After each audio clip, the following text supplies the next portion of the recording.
따라하시겠습니다. 성령의 능력으로 살아가라. 지난 8월 11일 오후 5시경 수해 복구 작업이 한창이던 경기도 이천의 한 마을회관 옆 파손된 창고 근처에서 슬프게 낑낑대며 앞발로 자꾸 땅을 파는 개 한 마리가 주민들에게 목격되었습니다. 이 모습을 이상하게 여긴 주민들이 흙더미를 파보았더니 창고 잔해와 함께 생후 1, 2개월 된 어린 강아지 2마리를 발견하게 됩니다. 다행히 숨이 붙어 있어서 강아지를 건져내었는데요. 그런데 이 어미개가 여전히 슬피 울며 낑낑대는 겁니다. 주민들은 혹시나 하는 마음에 주변을 더 살피게 되었고, 잠시 후 처음 2마리의 새끼 강아지를 발견한 곳에서 약 3m 떨어진 곳에 다른 새끼 2마리를 추가로 발견하게 됩니다. 마을 주민들에 따르면 지난 4일 넘쳐나는 비로 인해서 저수지의 뚝이 붕괴되면서 창고도 같이 무너졌는데, 다행히 창고 잔해와 흙이 뒤섞이면서 공간이 생겼고 강아지들은 일주일 동안 갇힌 채 있었던 것입니다. 이 어미개는 그 장소를 떠나지 못하고 발로 땅을 파며 애타는 심정으로 낑낑대며 울부짖었는데, 다행히 주민들의 손에 의해 이렇게 4마리의 새끼 강아지가 구출을 받은 것입니다. 성도 여러분, 비록 말 못하는 짐승이지만 위태함에 빠진 새끼를 살리려는 모성애는 사람이나 짐승이나 다 똑같다 할 수 있습니다. 모성애는 위대하다라는 말을 아마 여러분들은 들어보셨을 겁니다. 그런데 이 같은 모성애가 우리 성령 하나님에게서도 발견된다는 사실입니다. 하나님의 자녀가 죄에 빠져 그 영혼이 죽어갈 때, 삶의 환경에 이런저런 어려움으로 공경에 빠져 허우적거릴 때, 성령 하나님은 깊이 탄식하시며 필사적으로 하나님의 자녀들을 살리려 하신다는 사실입니다. 오늘 본문이 바로 이 같은 사실을 우리들에게 알려줍니다. 바라기는 코로나19의 재확산으로 다시금 힘겨워지는 상황에서 성령의 능력을 힘입어 이 어려운 난국을 잘 헤쳐나가시는 우리 성도들 되시길 주님의 이름으로 축원합니다. 따라하시겠습니다. 우리의 연약함을 아십니다.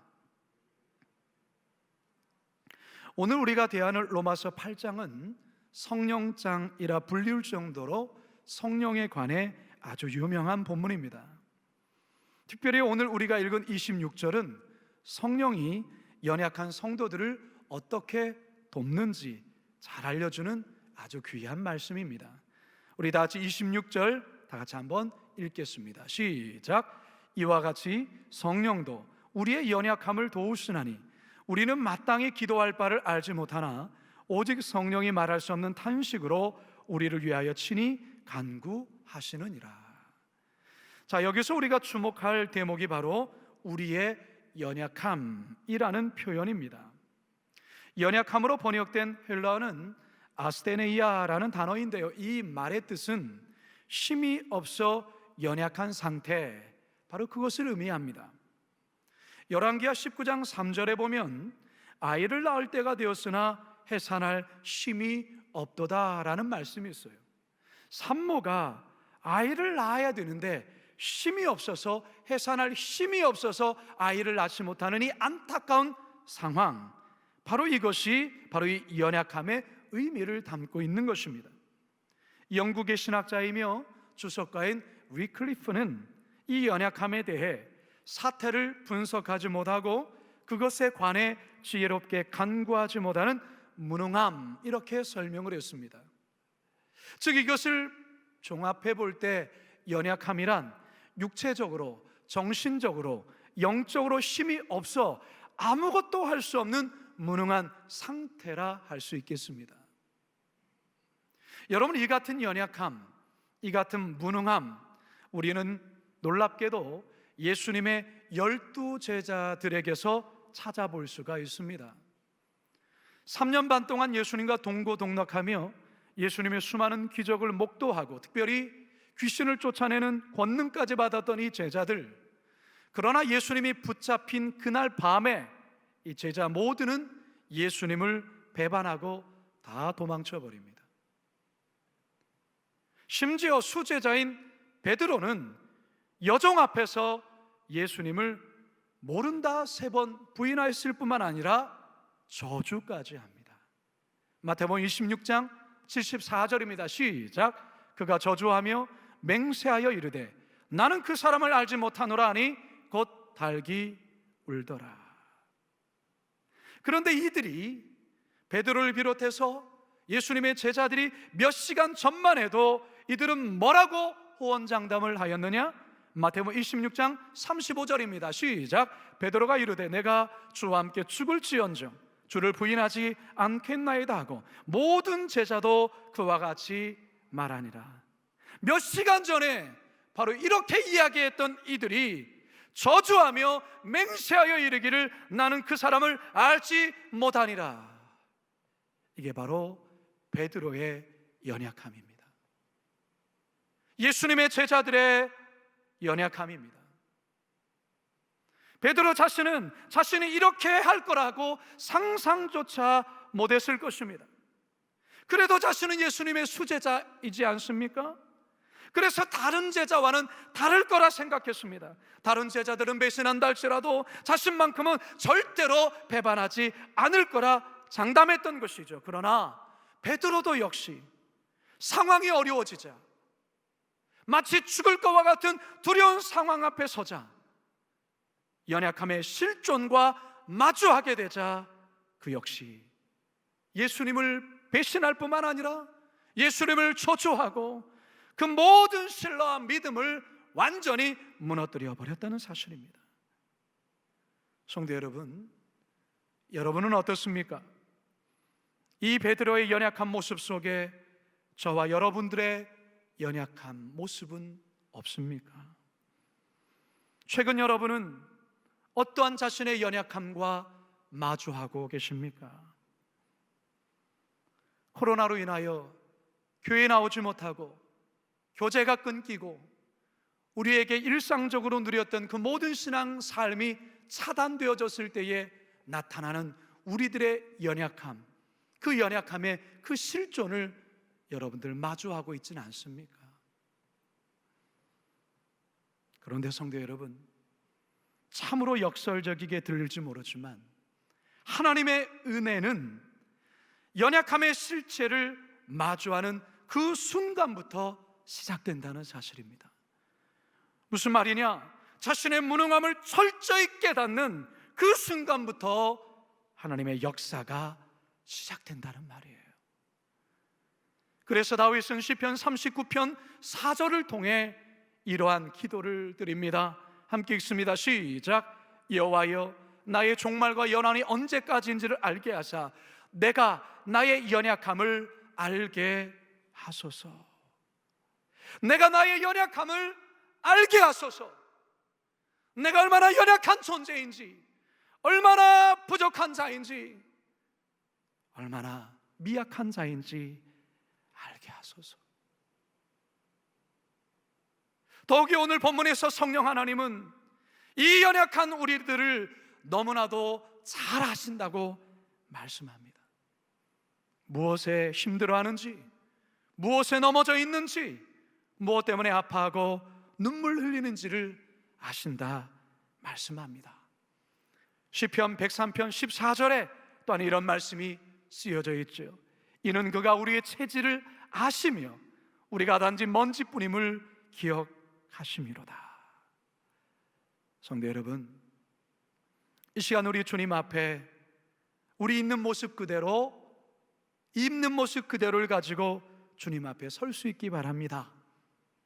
괜찮은 척 하지 마시고, 강한 척 하지 마시고, 연약한 모습 그대로, 있는 모습 그대로 주님 앞에 서시기 바랍니다. 우리가 잘 아는 이 찬송가의 가사처럼 말이죠. 내 심과 결심 약하여 늘 깨어지기 쉬우니 주 이름으로 구원해 날 받아주소서. 내 모습 이대로 주 받아주소서. 날 위해 돌아가신 주 날 받아주소서. 바라기는 우리의 연약함을 아시는 이 성령 하나님 앞에 이 시간에 있는 모습 그대로, 그 모습 그대로 나아가시는 우리 모두가 되기를 주님의 이름으로 축원합니다.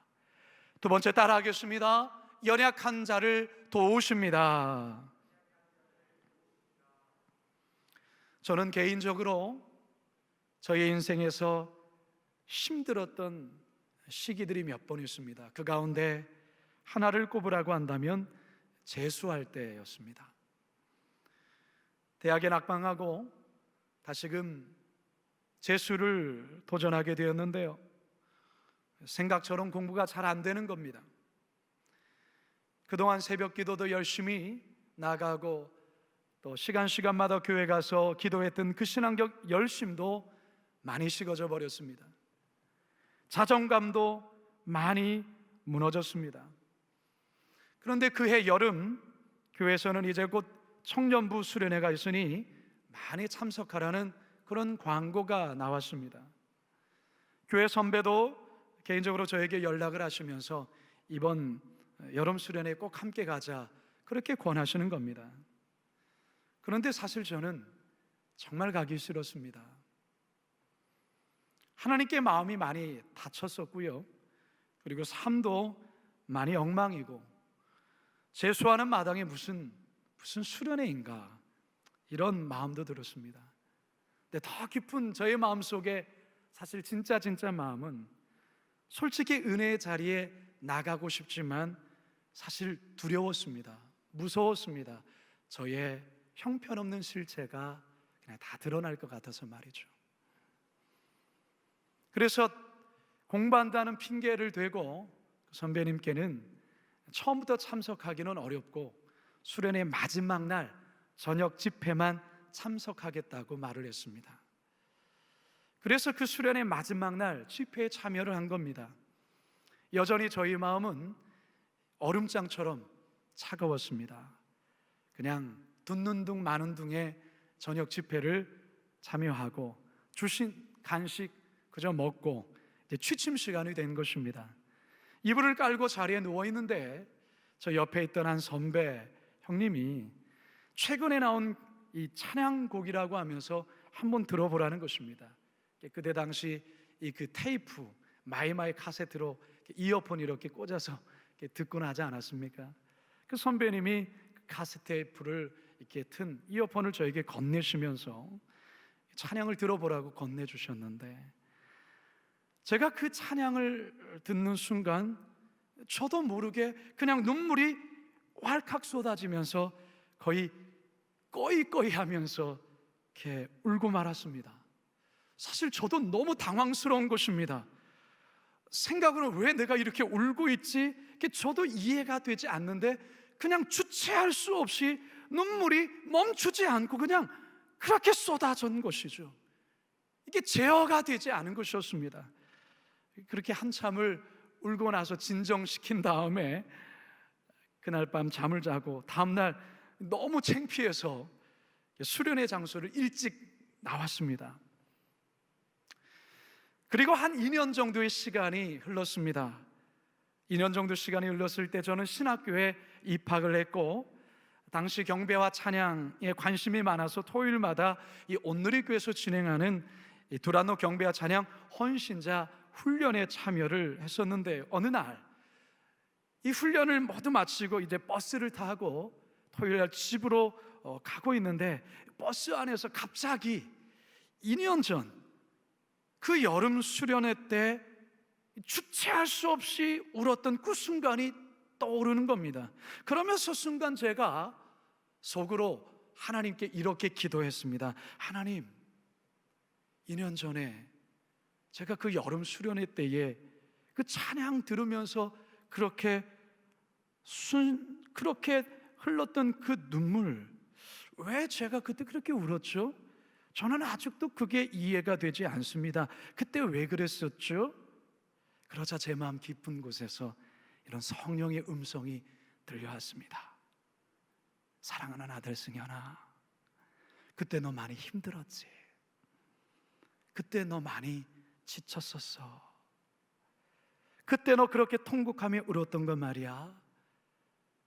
그건 네가 온 게 아니야.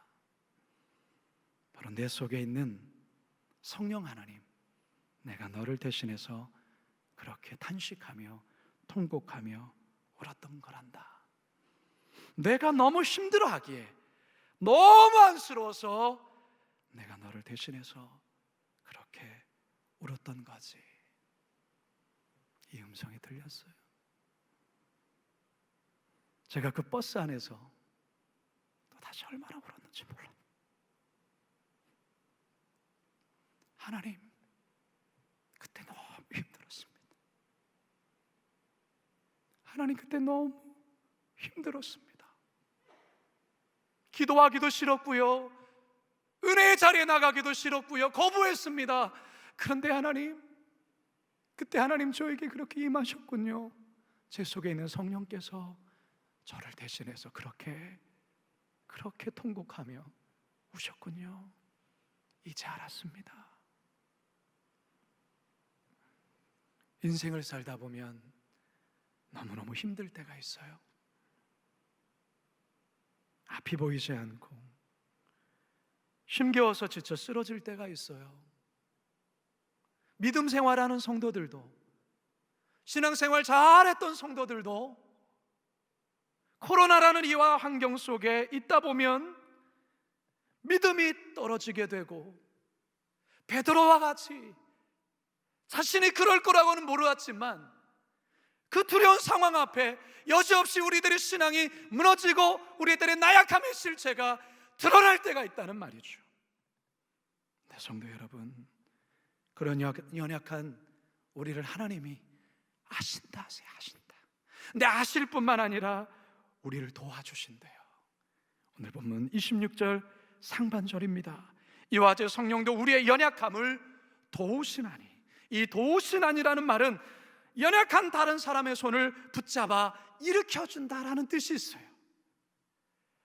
보혜사를 가리키는 헬라 파라클레토스라는 말은 다른 사람을 돕기 위하여 그 사람 곁에 가라는 명령을 받은 자라는 의미예요. 다시 말해서 성령 하나님은 우리를 돕기 위해 존재하는 분이라는 것이죠. 그렇다면 성령 하나님이 우리를 어떻게 도우실까요? 하반절에 이런 말씀이 있죠.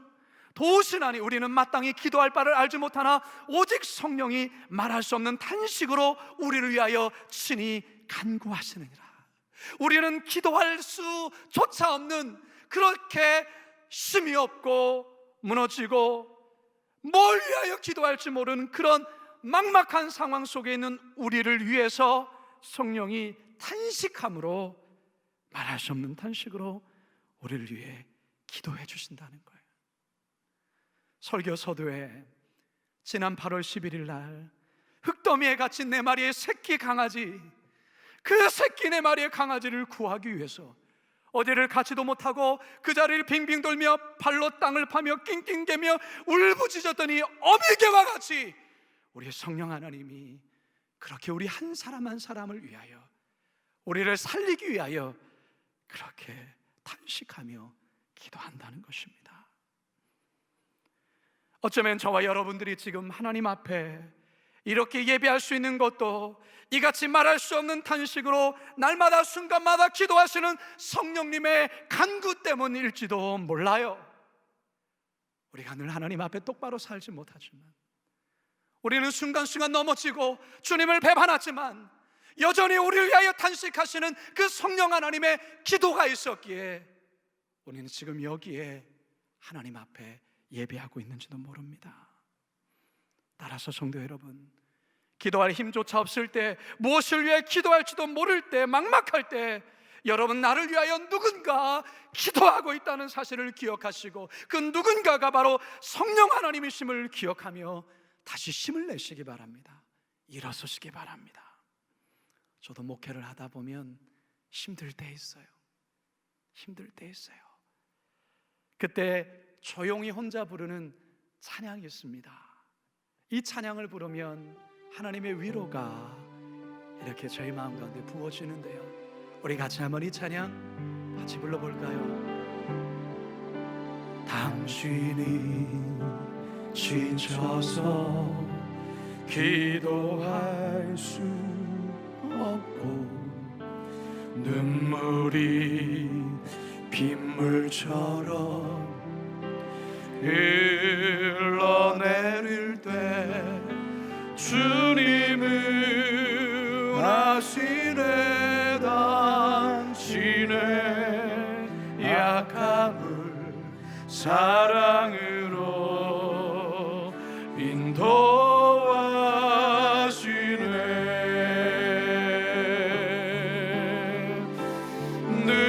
누군가 널 위하여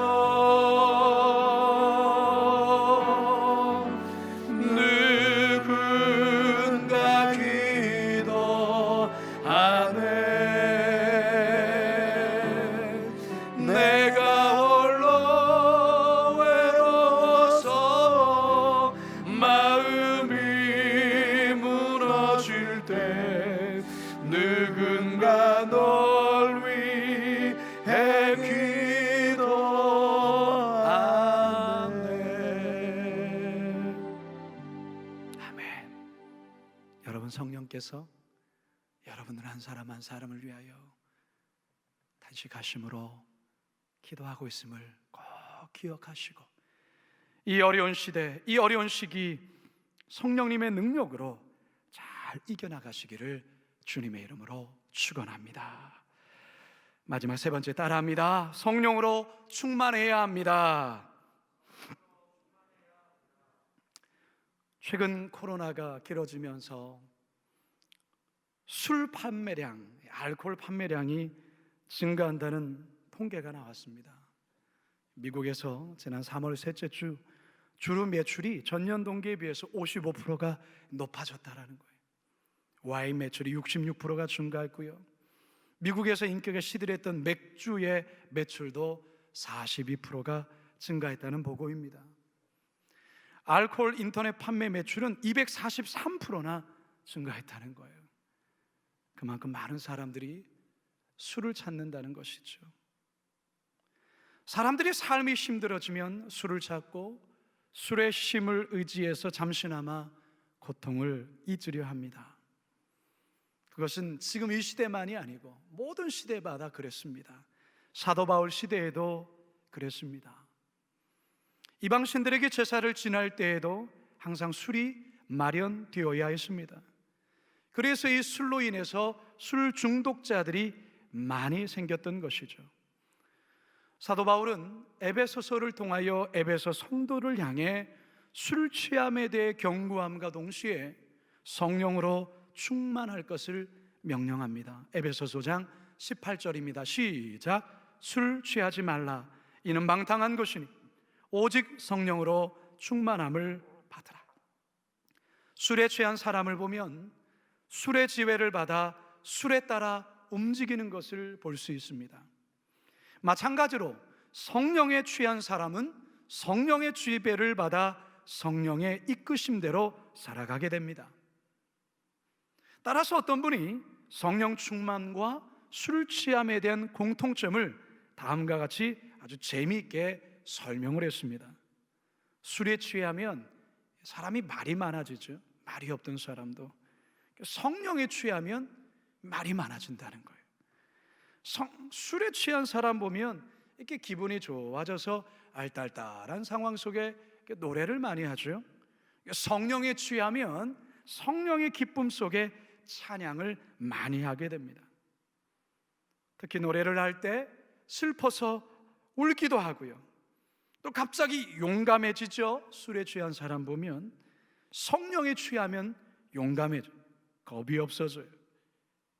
이처럼 성령의 취함과 술 취함에 공통점이 있는데 결과는 다르죠.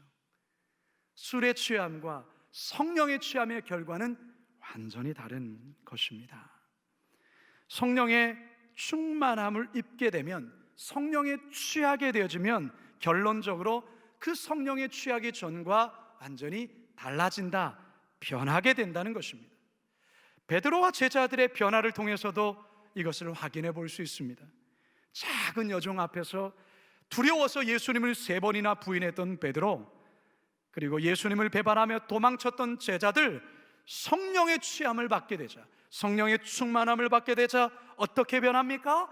어떤 위협 속에서도 두려워하지 아니하고 당당하게 담대히 복음을 전했을 뿐만 아니라 결국 그들 모두가 순교하는 자리까지 나가게 되어지죠. 이게 바로 성령 충만함으로 있게 되어진 놀라운 변화입니다. 그래서 오늘을 살아가는 우리들에게 스가랴 선지자는 이렇게 우리들에게 권면하고 있습니다. 스가랴서 4장 6절 하반절 7절 상반절입니다. 시작. 여호와께서 말씀하시되 이는 힘으로 되지 아니하며 능력으로 되지 아니하고 오직 나의 영으로 되느니라. 근사나 내가 무엇이냐? 내가 스룹바벨 앞에서 평지가 되리라.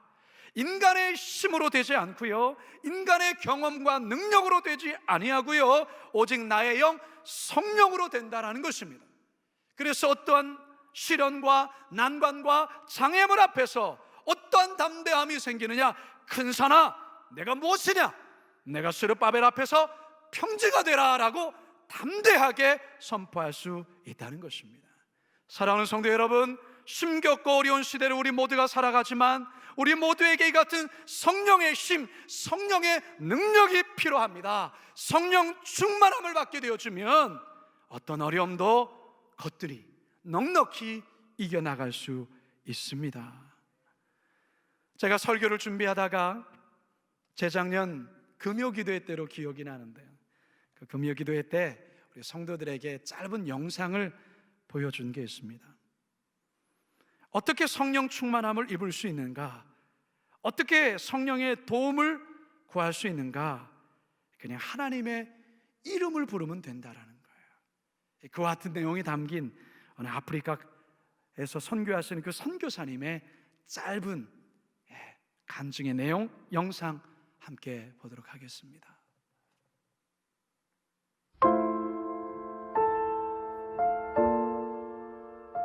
내가 살고 있는 것이 리무르, 티뷰, 티밭이에요. 내가 이렇게 걸어가잖아요. 그러면 아래에서 이 꼬마들이 나를 올려다 봅니다. 우리 교회 주일학교 애들이에요. 그러니까 내가 선교사인지 알아요. 내 이름이 유니스니까 내 이름을 불러요. 아래에서 나를 올려다 보면서 내가 지나가면 이렇게 불러요. 유니스! 목이 터져라. 유니스! 막 이런데 얼마나 내 이름을 부르는지 나한테 아무것도 달라 그런 건 없어요. 그러나 내가 알아요. 얘네들 신발이 없어요. 맨발로 다니거든요. 근데 유네스 할 때 저것들 신발이 없는데 신발 사줘야지 그 생각이 들어요. 그 다음에 또 유네스 이러면 저 녀석들 밥을 하루에 한 끼 먹는데 밥도 좀 많이 줘야 되는데 빵을 사줄까?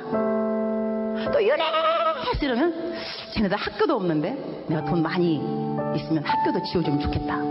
이런 생각을 해요. 선한 생각이 계속 나게 있다는 이야기예요. 근데 걔네들이 그 누구도 나한테 유네스 신발 없어요, 신발 사주세요, 아무도 안 그랬어요. 그러나 내 이름을 부르는 순간순간 쟤네들 뭐가 필요한데? 이게 무슨 이야기냐 하면 여러분이 기도할 때 쥐야 이러면은요, 여러분의 마음을 하나님이 왜 모르겠어요. 여러분 필요한 거를 하나님이 아세요. 그리고 하나님이 여러분을 정말 사랑하세요. 사랑하는 성도 여러분, 우리 할 수 있는 것, 아니 뭘 많이 하려고 하지 마시고요, 그냥 하나님 이렇게 이름 부르면 됩니다. 성령 하나님, 그분이 우리를 아세요. 우리가 무엇 때문에 힘겹고 어려워하는지 우리 하나님 아세요. 다시금 확산되는 코로나로 다시 풀썩 주저앉은 분들이 꽤 많습니다. 더 이상 이럴 일어설 힘도 없고 달려갈 힘도 없습니다. 어떻게 해야 됩니까? 나의 힘으로 되지 않습니다. 나의 노력으로 되지 않습니다.